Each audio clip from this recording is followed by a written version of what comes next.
নমস্কার বন্ধুরা, ফিউশন সোনালি চ্যানেলের পক্ষ থেকে আপনাদেরকে জানাই সাদর আমন্ত্রণ।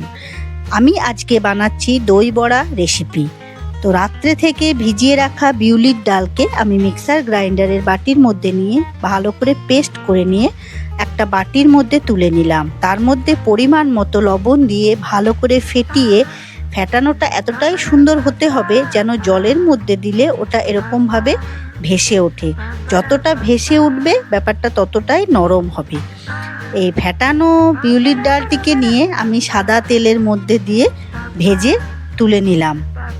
আমার অনেকটাই ছিল বলে আমি 2-3 বারে ওটিকে ভেজে তুলে নিলাম। এবার কড়াইয়ের মধ্যে জল নিয়ে তার মধ্যে নুন চিনি দিয়ে আমি ওই বড়াগুলিকে ভিজিয়ে রাখলাম কিছুক্ষণের জন্য।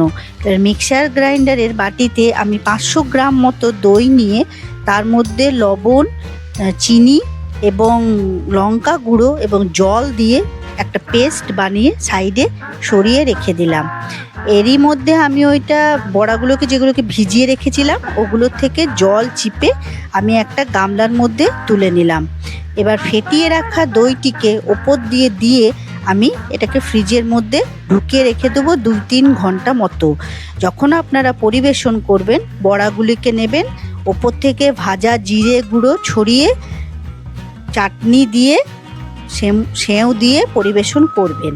চাটনির লিঙ্কটি আমি ডেসক্রিপশন বক্সে দিয়ে দেব। আমার রান্না আপনাদের কেমন লাগছে কমেন্ট করে জানাবেন। নমস্কার।